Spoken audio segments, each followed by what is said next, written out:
In a tense confrontation, Justin probes my interest in Pete, seeking to understand my motives.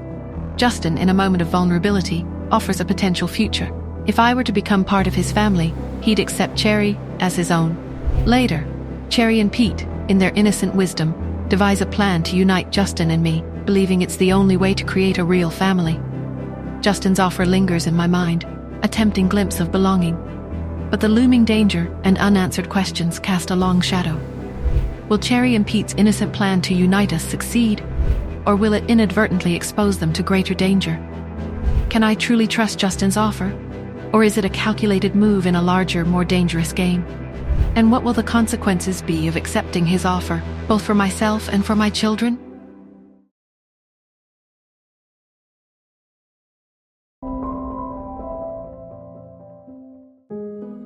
My phone shattered the silence of the night, the shrill ring cutting through my sleep. I fumbled for it, my heart pounding in my chest. It was Justin. His voice was tight, urgent. "Nora, you need to come here.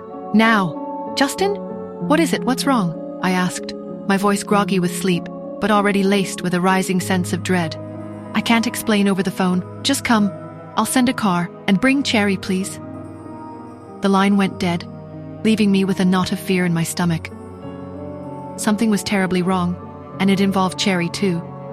I arrived at Justin's study, Cherry clinging to my side, her small hand gripping mine tightly.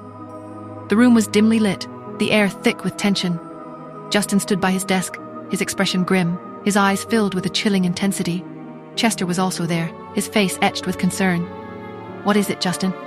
What happened?" I asked, my voice trembling, Cherry's eyes wide with fear.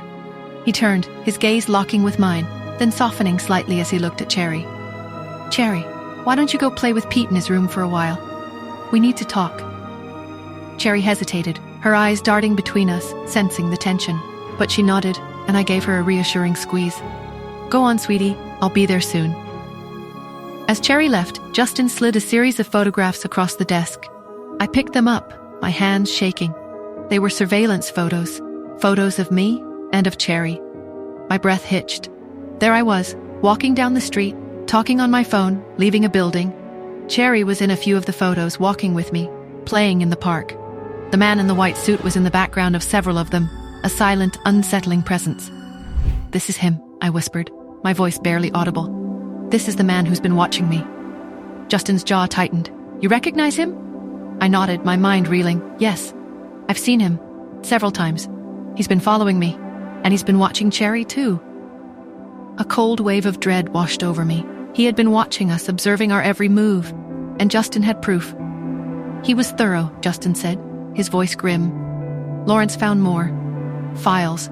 On you, on your medical records, on your research, on your family, and files on Cherry, her school, her activities, everything." My blood ran cold.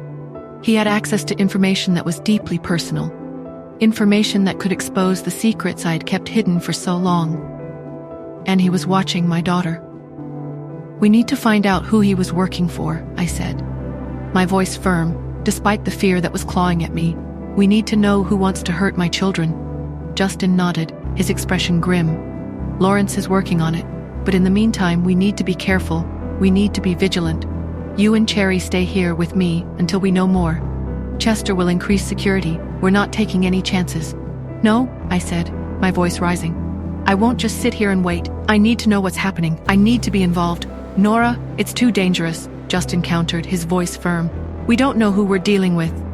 "And that's why I need to be involved," I insisted, my voice trembling with a mix of fear and determination. "These are my children. I won't let anyone hurt them." Chester, who had been silently observing, spoke up. "There's one contact that's common between you and this man, Nora." My heart pounded. "Who?" "Tanya," Chester said, his voice low and serious. I felt a jolt of disbelief. "Tanya? That's impossible. We're friends." "Friends from a long time ago," Justin said, his gaze fixed on mine. "Friends who have been out of contact for a long time until now." "It can't be her," I said, my voice defensive, even though a seed of doubt had been planted. "She wouldn't do this." "We don't know that, Nora," Chester said, his voice gentle but firm. "We have to consider all possibilities." I looked at them, my mind reeling. Could Tanya really be involved in this? It seemed impossible, yet the evidence was staring me in the face. I need some air, I said, my voice tight. I'll be back. I left the study, my mind racing. I couldn't believe Tanya would betray me, but I couldn't ignore the facts. I needed to know the truth. Later, when everyone was gone, I slipped away to the washroom, pulling out my phone. I dialed Solo's number, my voice low and urgent.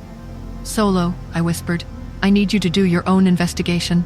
I need to know who this man was and who he was working for. And Solo, keep an eye on Tanya. She's here, offering to help. I don't trust her.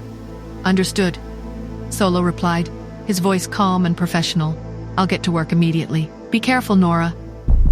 I hung up, my heart pounding in my chest. We were caught in a web of secrets and lies, and I didn't know who to trust. But I knew one thing. I would protect my children no matter the cost. Who was this man? The one who had been following us, the one who now lay dead.